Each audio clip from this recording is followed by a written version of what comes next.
Good evening, welcome to my channel. My name is David Okon. I've been talking about the cost of living. I've been this cut off by accident. I don't know why. This system is working erratically. And I keep telling people I'm struggling with the equipment at the moment, so even the pictures don't look very good. The sound is bad. But some people say I shouldn't be saying that. But I think I need people to be aware that there's this problem because I was actually on the other video. I was talking, then it cut automatically without warning. I don't know what. Sometimes he had been doing that if the memory is becoming less and less. And I was actually trying to explain the value of capitalism in understanding the cost of living in the UK and across the globe. And I was trying to say, is if you want to solve a problem, you need to really be a master of that problem.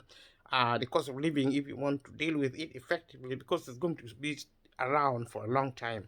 There has always been the cost of living many years, because every time there is a crisis, the government, it means the government is actually making radical changes in the economy. That's what caused the cost of living, because we are moving more and more towards a fully blown market economy, which actually underpins capitalism. I've been producing other videos. If you watch them, you can actually connect them. If you cannot watch them, you can always find time and watch them, and or go somewhere else and find information about capitalism. You can go online and read about it. You can actually, even if you have time, you can do a part-time course on capitalism, because from now on, between now and the future, we are not going to have any other economic system. We're going to have capitalism only, and capitalism is going to be affecting the cost of living, and it's going to be affecting people who are actually very poor, and even the middle class, maybe also the rich, because there are different categories of rich people. There are the super rich who are actually multimillionaire. They are actually worth 10 or 100 of millions. These are actually different category of rich people. But if you're a millionaire, you are actually doing well. But don't take it for granted, because if you're still getting a mortgage to buy your property, then you're probably not very rich. And even if you're a millionaire, you might have cash in the bank, but if you only worth maybe 2 or 3 million and you don't own a property outright, owning a property outright means you haven't bought it. Because people need to know their status, because other people will be in shock, and people have been in shock already. Some people have committed suicide. People are actually dying. They're committing suicide because of the shock of the cost of living. So this is a very important topic to me, because I actually talk to so many people who are in a very bad situation. People who are sick. People who are actually out of work because they are sick. They need to support. They need support from the government here in the UK and also in Europe, and in the Western world, in the developed world, in the Middle East. These are where actually these help are more common. There are actually help in Africa, but maybe in a different structure. Visit your government website and other website.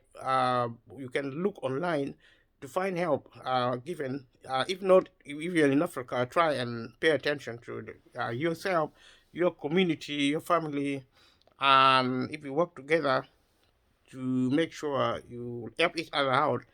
And I've been trying to talk about capitalism since yesterday. Look at the other videos I've recorded, including the one which I said just cut out without warning.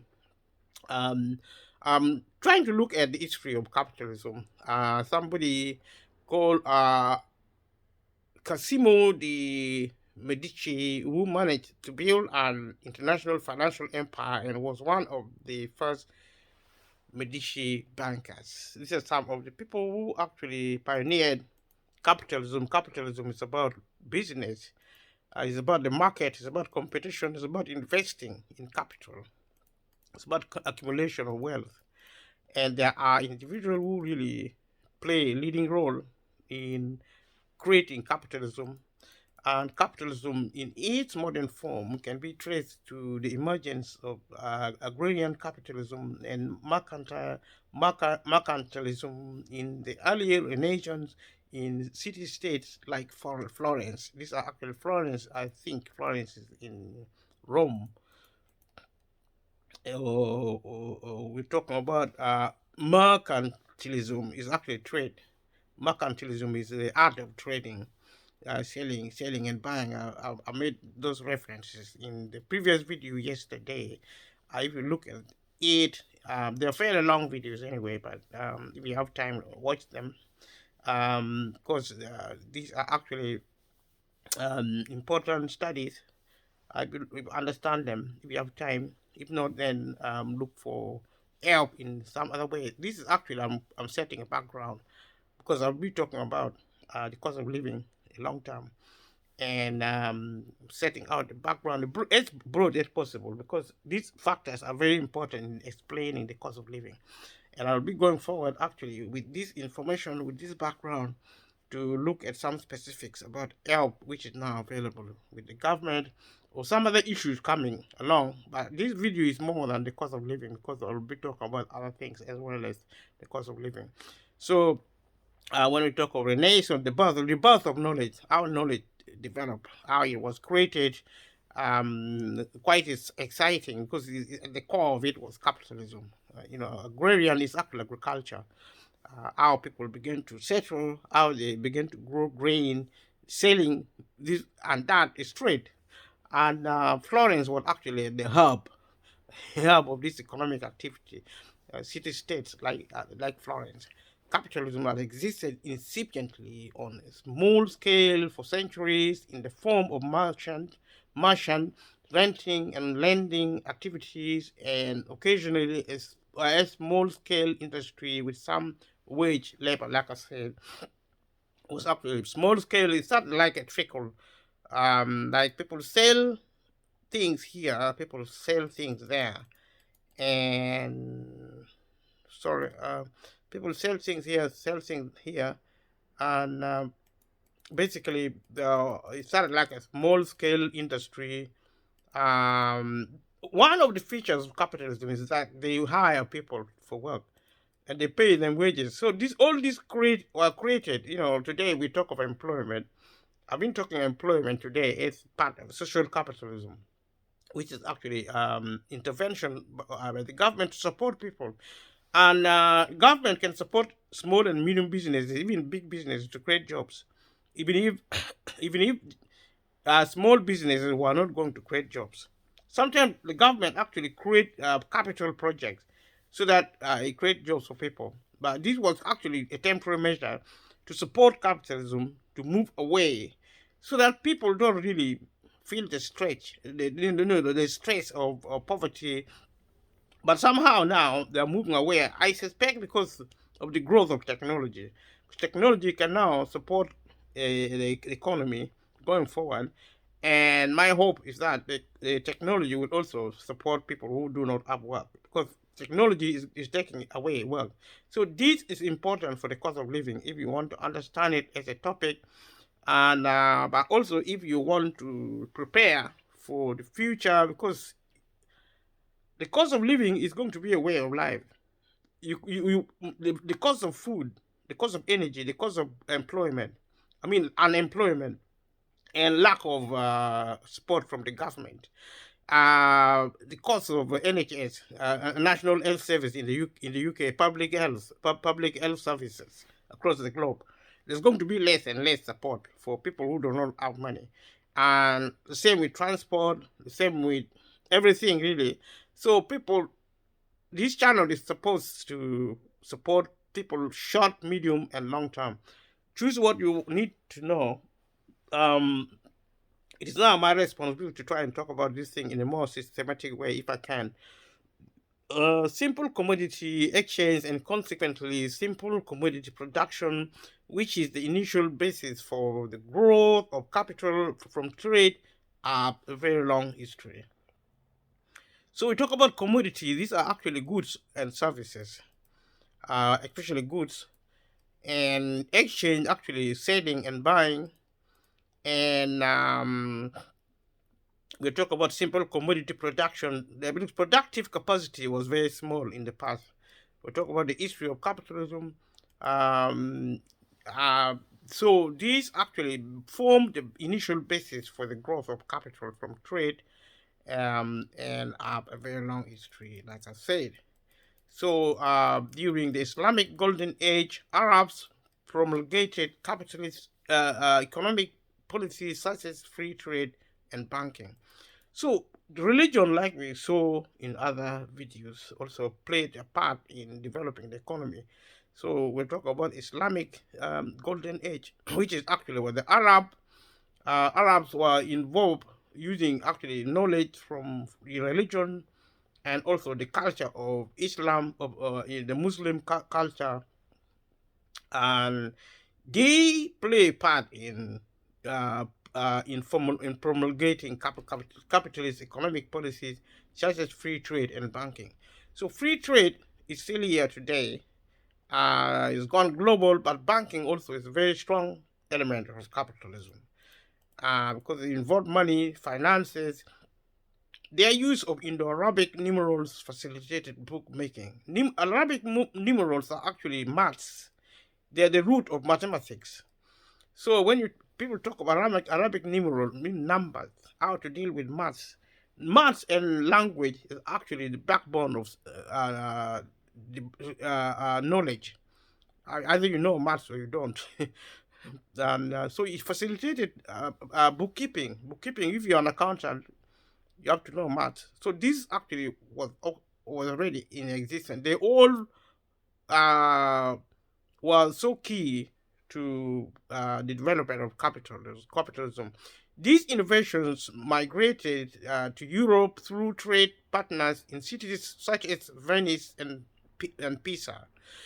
The Italian mathematician Fibonacci traveled the Mediterranean, taking the Arab traders and returned to popularize the use of Indo-Arabic numerals in Europe. This was the history of civilization, of knowledge, which has been part and parcel of trade and free market. It was a miniature globalization as we now intensify.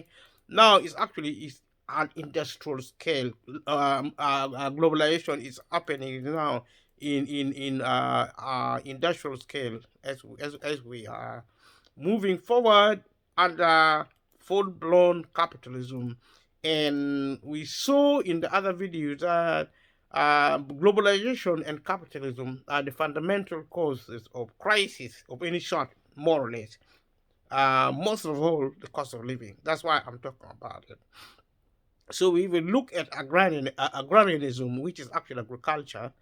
Um, we see that the economic foundations of the feudal agricultural system began to shift substantially in the 16th century England as the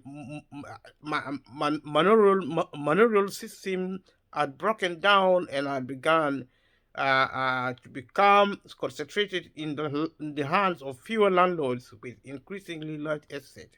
So we talk about the few and not the many. This started a long time ago. Today is continuing, is actually getting more and more. Wealth under capitalism concentrates in the hand of the few, and it also gives them power, and it takes power away from the many and give to the few. That's how rule and governance develop, and capitalism has been fundamental in developing a modern economic and political power. Modern economic power is actually fused with wealth, and that is why those who are ruling, the ruling class in government and in industry, do not want to leave power. They don't want to give up wealth easily. They have to concentrate wealth in their hands so that they have full control. It's about control, and is something people need to understand. When government behave in a certain way, when it actually restricts wealth, actually restricting wealth from the people deliberately.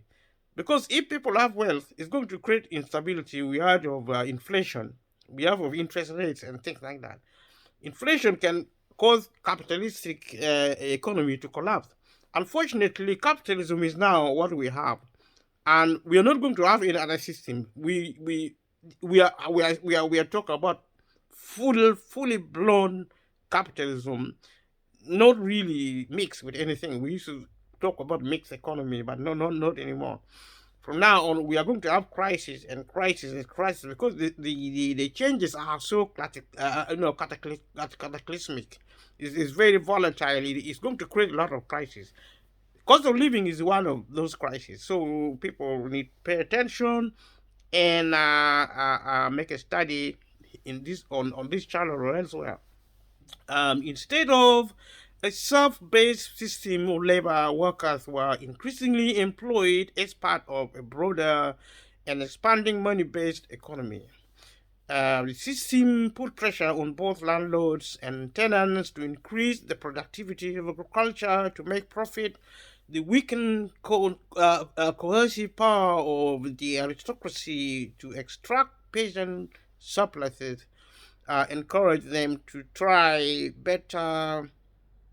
um, better methods, and the tenants also had incentive to improve their methods in order to flourish in the comparative labor market.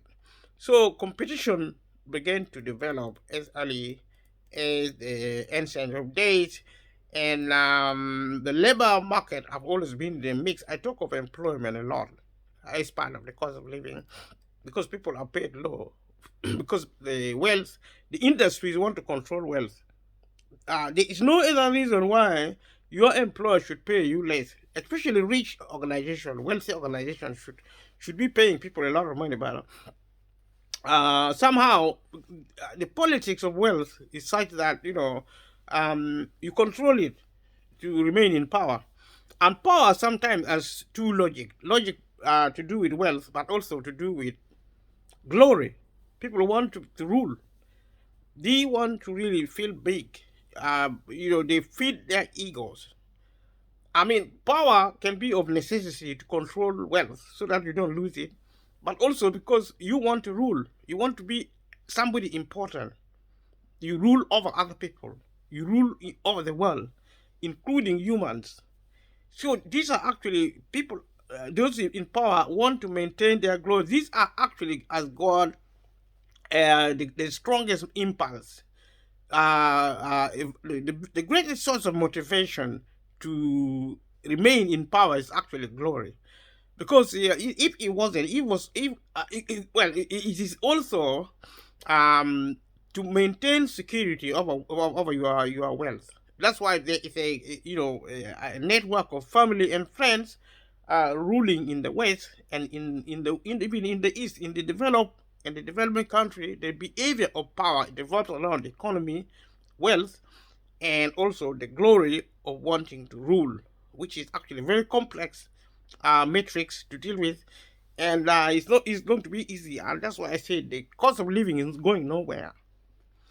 So when we talk of mercantilism, which is actually trade, we're still exploring this topic of capitalism.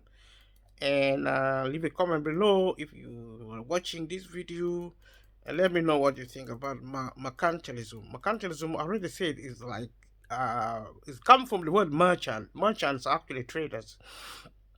They buy and sell goods and services and products, and that is at the core of capitalism. It's about selling and buying. It is a trading center grown really industrial. It has been institutionalized. It's so big, it's huge, it's actually controlling the global economy. And it has been because of the level of change and also the behavior of the thing of capitalism. That's why the cost of living for poor people. The poorer you are, the more you're suffering from the cost of living. But the middle class are probably not suffering that as much as the lower class, which is actually the lower class, actually incidentally 20%. The super rich are up to 20% to 10% now coming, because they're getting richer.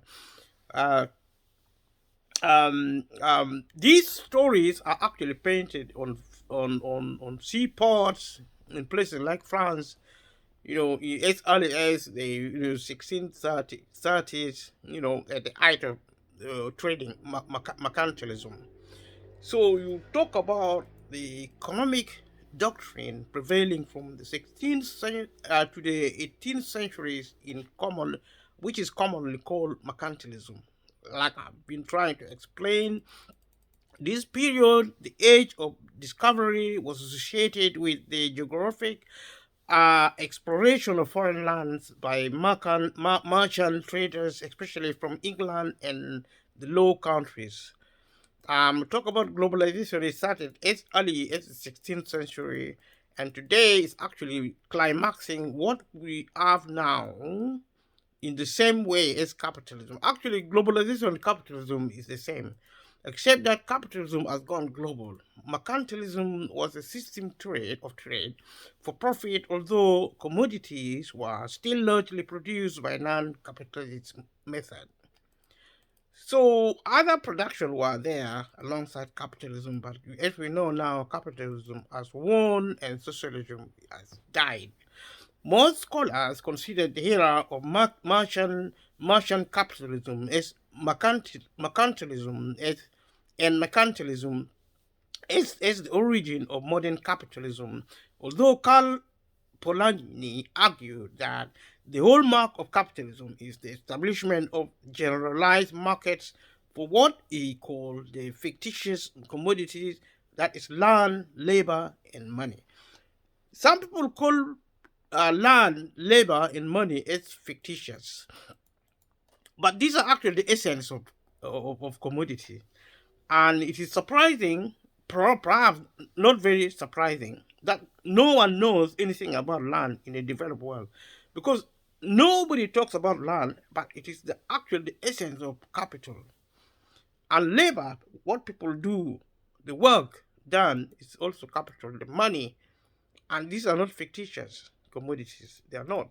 The actual the essence, the heart of. Accordingly, he argued that not until 1834 was the competitive labor market established in England, and industrial capitalism as a social system cannot be said to have existed before that. These are actually intellectual argument on and exercises, but the reality is now that um, capitalism is now the mode of operating the world, and power of controlling power, given that wealth is actually the essence of power. Uh, Individuals like Robert Clive with the Nawab of Bengal after the Battle of Plassey, which began the British rule in India. So people have been fighting over resources and control. The main motive for controlling wealth is so that to access power and attain glory and more power. In England began a large-scale and integrated approach to mercantilism during the Elizabethan era, 1558 and 1603. So that's the history of capitalism. England has been in the hub. Today, England leads in the argument for capitalism. So the history is rooted. So the method and the process is rooted in long and deep history. A systematic and coherent explanation of balance of trade was made public through Thomas Mann's argument England's treasure by foreign trade, or the balance of our foreign trade in the rule of our treasure. These are some of the documents um, uh, talking about capitalism and the economic system. It was written in the 1620s and published in 1664. European merchants backed the state controls, subsidies, and monopolies most of their profits by buying and selling goods. So we'll talk about trade. In the words of Francis Bacon, the purpose of mercantilism was the opening and well balancing of trade, the cherishing of manufacturers, the banishing of idleness, and the repressing of waste and expressed and accessed by some by sanctuary laws, the improvement and husbanding of the soil, the regulation of prices. Today we talk about waste once more. It started not today but in history. Today we are talking about um, uh, laziness. When they talk of idleness, people don't talk about laziness. Poor people today are being accused of being lazy. Maybe they are, maybe they are not. Because if you are kept in under the welfare state, you think life is easy for decades after social capitalism, and then it's now being withdrawn suddenly, and there's a shock. People are confused, and a lot of people work so hard, but if you don't get power and wealth, somebody else control you. You're like a slave, which is what actually capitalism represents. I'm not saying capitalism is the system of slavery, but slavery occurred perhaps because of capitalism. It still probably still occur indirectly, whether people know it or not. Because if somebody else control you, then who are you? Are you free? We talk of freedom, but is it real? If somebody control your life by controlling wealth and power, what are you going to do? They tell you something, you do it, you're a slave. They're your master. The government probably is a slave master. Probably the royal family in Britain are slave masters.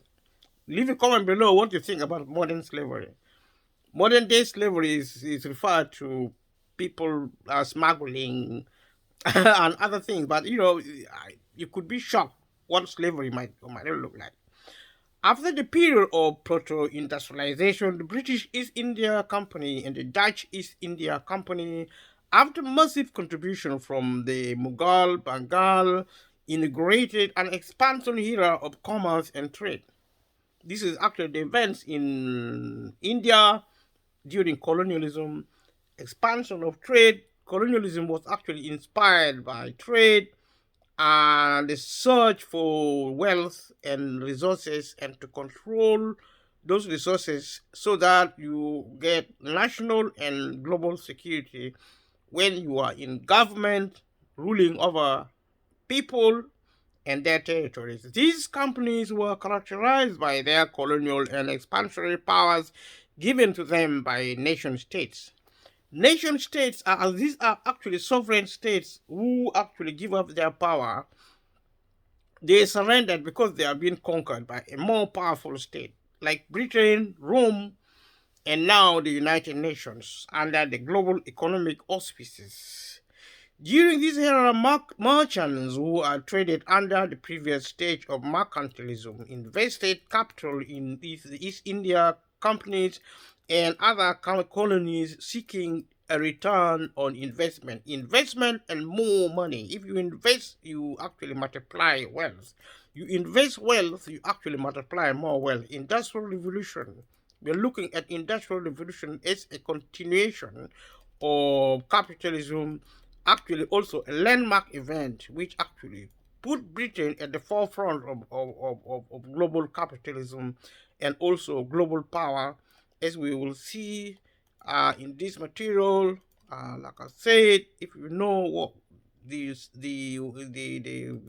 context of events, the cost of living, then you probably have stand a chance of actually solving the problem. If I say solving the problem, it doesn't mean you're going to get money from the government, or it doesn't mean you're going to get money from anywhere else or things. It could be actually a mindset to solve some of your mental illness. Because a lot of people are actually suffering mental illness out of fear because they're in shock. They don't know what is happening. Information can be actually medicine. That's why I'm trying to give information to the best of my ability, because it can actually solve mental illness problem, emotional problem. People are in shock. They don't know what is happening. I mean, the cost of living as it is happening now is unprecedented in modern times. Some people are experiencing it for the first time. The cost of energy, the cost of food started especially worsening, and the food prices actually started. People were during Christmas period, people are actually panic buying. For example, during the COVID-19, people started panic buying. When demand goes up, prices go up because of capitalism, the market. That's the way the market behaves. If people start rushing to buy things, demand goes up and the price also goes up. At the same time, if supply is disturbed, if it is actually if the supply goes down, the price also goes up because supply was going down because of lockdown. That's how food prices went up. The reason we have the cost of energy because supply went down and demand remained up. So the price of that is how the market operates. So the market system, which is capitalism, created the cost of living, literally, nothing else. Because if it was a different system, it could have been controlled. The government, because the market is free, it controls itself. It's like if it is out of control, the people who can actually manage, who can survive better, is actually the very rich.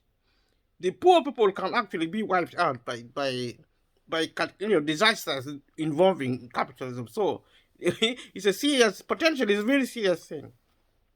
So we're going to look at industrial revolution as briefly as we can, and this actually industry being modernized to the point of catapulting Britain as a global leader, global economic leader, and global power. The watt system engine, the steam engine fueled primarily by coal, propelled the industrial revolution in Great Britain. So power today is measured in watt. So there's history to these things, quite interesting. In the mid 18th century, a group of economic theories led by David Hume, 1711, 1776, and Adam Smith, 1723 to 1790, challenged the fundamental mercantilist doctrine, such as the belief in that the world's wealth remain constant, and that a state could only increase its wealth at the expense of another state. So you take and keep what you get. You take somebody else's thing so that you gain economically. But these views was challenged by certain individuals that stealing things, taking things by force is theft, which happened under colonialism.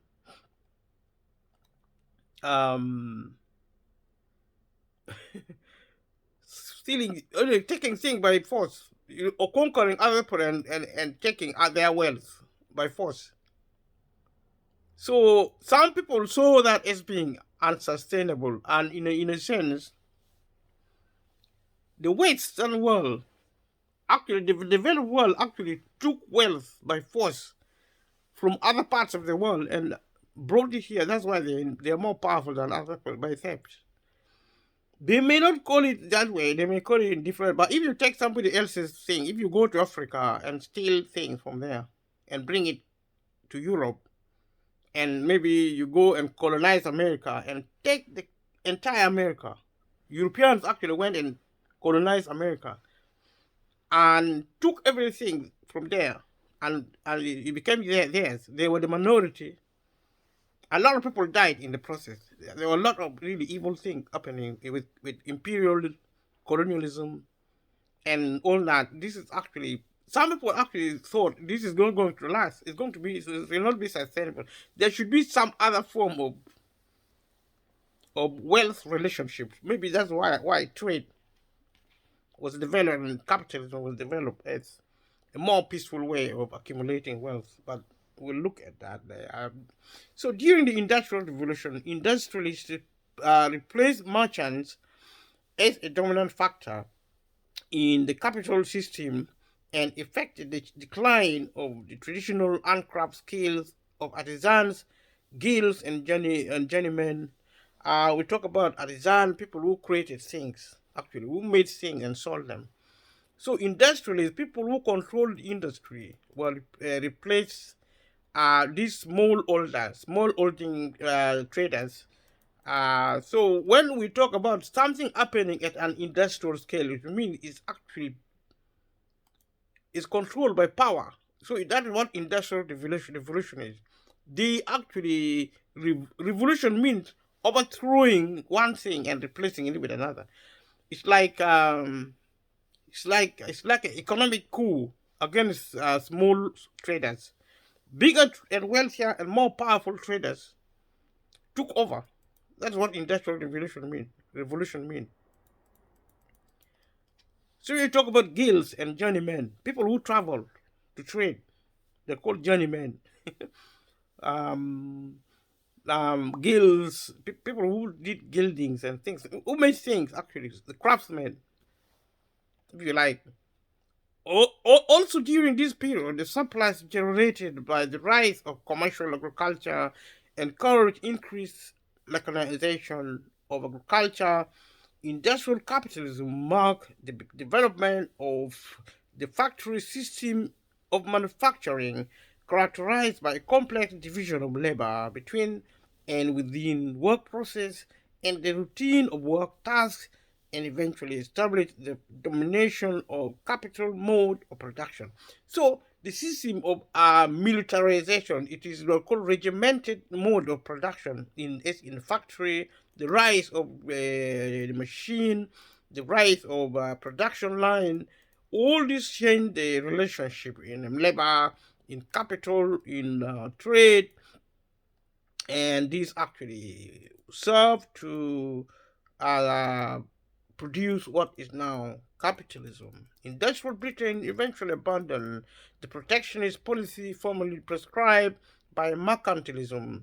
In the 19th century, Richard Cobden, 1804 and 1865, and John Bright, 1811 and 1889, who based their beliefs on the Manchester School, initiated a movement of lower tariffs rather. This is actually liberalizing trade within and outside by actually lifting out some elements of taxation, of control, or trade restriction. And in the 1840s, Britain adopted a less protectionist policy with the 1846 repeal of the Corn Laws and the 1849 repeal of the Navigation Acts. So Corn Law won't control things like maize and other grains, and the taxation to control the inflow and the outflow. This was actually relaxed to promote trade.